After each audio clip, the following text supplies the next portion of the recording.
चलिए आज हम लोग हिंदी वर्णमाला के बारे में जानकारी लेते हैं। माला सब कोई पहना होगा, चाहे आप फूलों की माला, आप देख सब कोई माला जैसे बच्चा पहना हुआ है। स्टोन धागे में क्या होता है, स्टोन उसको डाल करके क्या होते हैं, मन से गले में बांधते हैं। तो हम लोग माला कौन सी माला की बात करेंगे, अक्षरों की माला की बात करेंगे। किसकी माला की बात करेंगे हम लोग, अक्षरों की माला।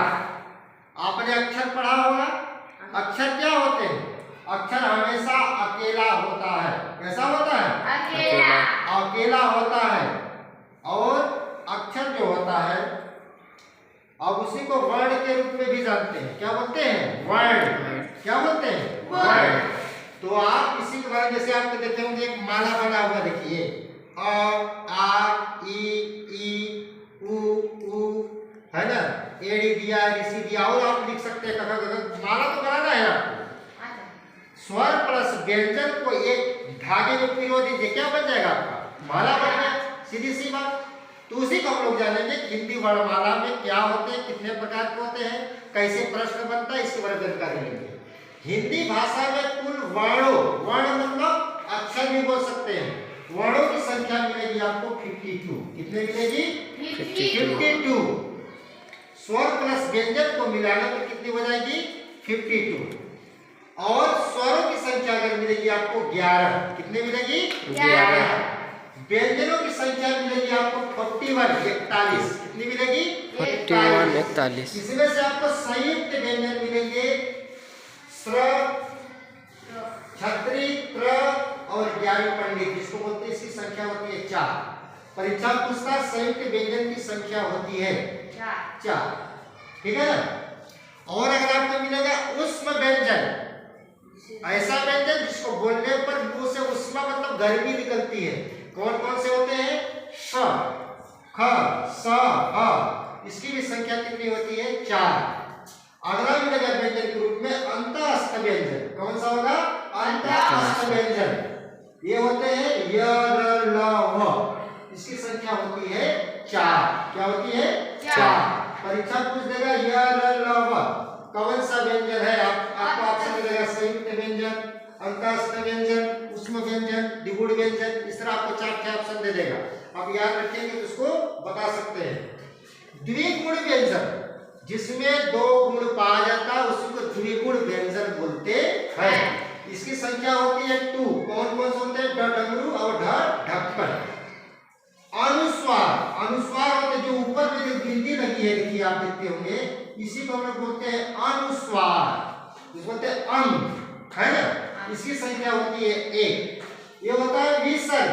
क्या बोलते हैं, विसर्ग। ये जो आपको 2 बिंदी लगी है इसके बगल में, इसको हम लोग बोलते हैं विसर्ग। इसकी भी संख्या कितनी होती है, 1। कभी भी इसको स्वर मत बोलिएगा, अंग और कभी भी स्वर नहीं होते हैं, उसको हम लोग अनुस्वार और विसर्ग के रूप में जानते हैं। आगे देखिए, हिंदी भाषा की सबसे छोटी इकाई पूछता है परीक्षा में। सबसे छोटी इकाई क्या पूछता है, छोटी इकाई, जिसको हम लोग बोलते हैं वर्ण। क्या बोलेंगे, या इसी को हम लोग बोलते हैं ध्वनि। ध्वनि का मतलब होता है आवाज। क्या होता है, आवाज। तो हिंदी भाषा में सबसे छोटी इकाई क्या होती है, वर्ण होती है। ऑप्शन 1 नंबर के यहाँ से पढ़ने के चांसेस। हिंदी भाषा में स्वर कौन कौन से होते हैं उसको हमको दिखा रहा है। आपको 11 स्वर बता रहे कौन कौन है। अ, आ, ई, उ, ऋषि, एड़ी, ऐनक, ओखली, औरत। ये टोटल हुई है। और से औरत होता नहीं होता, कुछ भी हो सकता है, औरतें घर नहीं होता, कुछ भी पढ़ सकते हैं। ठीक है। तो इसकी टोटल संख्या कितनी हो गई, 11 हुई कि नहीं हुई। आप देखेंगे स्वरों का वर्गीकरण, विभाजन किस रूप में हुआ है, कौन कौन से स्वर होते हैं। इसको आपको बोलेंगे, पहला हो गया हरस स्वर। कौन सा स्वर होता है, हरस। इसे बोलते हैं लोग लघु स्वर। क्या बोलते हैं, लघु स्वर। और ई छोटी, छोटा वो ऋषि, टोटल होते हैं 4। इसको बोलते हैं हम लोग लघु स्वर। दीर्घ स्वर होते हैं आपको आ, बड़ी ई, बड़ा ऊ, एड़ी, ऐनक, ओखली, औ। ये टोटल होते हैं 7। 7 4 11 हुए कि नहीं। एक होता आपको देखे होंगे प्लुत स्वर। आपने देखा होगा ओम नमः शिवाय, जो ओम लेटर होता है वो उसको बोलते हैं हम लोग प्लुत स्वर। क्या बोलते हैं, प्लुत स्वर। व्यंजन के बारे में आ गया। व्यंजन जो होता है स्वरों की सहायता से बोले जाते हैं। कैसे बोले जाते हैं? स्वरों की सहायता से। ये कभी स्वतंत्र नहीं होते, बिना स्वरों की सहायता से आप इसको बोल ही नहीं सकते। जैसे आपको मैं बता दिया क में अगर हम अ को अलग कर देंगे तो ये बन जाता है आपका क। कोई दिक्कत? क के नीचे हलक लगाने के इसको पूर्ण नहीं बोलते, आधा क है। क प्लस अ मिला करके पूर्ण बनता है क। इसी प्रकार जितने लेटर है सब में अ छुपा रहता है, इसलिए कहा गया है स्वरों की सहायता से बोले जाने वाले को हम लोग व्यंजन बोलते हैं। क्या बोलते हैं? व्यंजन। व्यंजनों का वर्गीकरण देखिए कितने भागों में डिवाइड किया गया है। तो पहला आपको मिलेगा स्पर्श व्यंजन। कौन सा मिलेगा? स्पर्श व्यंजन। ये स्पर्श व्यंजन होता क्या है? ध्यान देना, ये कंठ से बोले जाएंगे, तालु से बोले जाते हैं, दंत से बोले जाते हैं, मूर्धा स्वर व्यंजन सॉरी ओष्ठ से बोले जाएंगे। कौन कौन बोले जाते हैं इसको देखिए। कंठ से बोले जाने वाले इसको क वर्ग वाले, क वर्ग मतलब क ख ग घ अंग, इसको आप देख बोल के देखिएगा, कंठ से इसको बोले जाएंगे, आपको महसूस हो जाएगा। तालु से बोलने वाले तलवा तालु, च वर्ग वाले च छ ज झ, इसकी संख्या 5। मूर्धा स्वर क्या बोलते हैं? मूर्धा। जिसे इसको ट ठ ड ढ अ, इसमें आप बोलेंगे तो आपका जीभ क्या होगी? आपका मुड़ जाती है। दंत त थ द ध न, दांत क्या होता है? इसमें जीभ टच हो जाती है। ओष्ठ से प फ ब भ म, देखिए ओष्ठ से मैंने दोनों वर्ड क्या हुआ? टच हो गया, इसलिए उसको बोलते हैं ओष्ठ से बोले जाते हैं, इसको बोलते हैं स्पर्श व्यंजन। ठीक ना?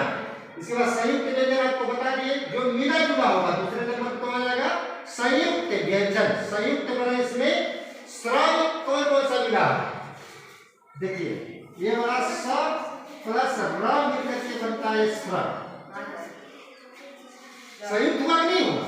मिश्रित हो गया, सब मिश्रित मिलकर बना हुआ। चलो ये मिश्रित है, कोई दिक्कत है क्या? इसके बाद पुष्प व्यंजन आपको बताई दिए। पुष्प व्यंजन क्या होता है? इसको बोलने पर जिसको गर्मी निकलती है, उष्मा निकलती है, आप देखेंगे स ह स ह, इसमें उष्मा निकलती है, बोलने पर गर्मी निकलती है। द्विगुण व्यंजन आपको बता दिए। और इसमें लास्ट जो होता है, हिंदी भाषा के जनक पूछता है भारतेंदु हरिश्चंद्र। कौन है? भारतेंदु हरिश्चंद्र। दूसरा बनता है क्वेश्चन हिंदी प्लस संस्कृत भाषा की लिपि भाषा पूछता है। क्या पूछता है? लिपि भाषा, देवनागरी। क्यों देवनागरी है? क्योंकि हिंदी का जन्म जो हुआ है संस्कृत भाषा से ही हुआ। किससे हुआ है? संस्कृत भाषा से ही हुआ। ये बहुत प्राचीनतम भाषा मानी जाती है संस्कृत। कौन रहती है? संस्कृत। इसको आर्य भाषा, देव भाषा के नाम से भी जाने जाते हैं। कोई दिक्कत? ये आपके एग्जाम में जरूर इसमें से 2 से 3 प्रश्न क्वेश्चन बनते हैं, ध्यान दीजिएगा, याद रखिएगा इसको सही से। ठीक है ना? कोई दिक्कत है किसी को? Okay, thank you.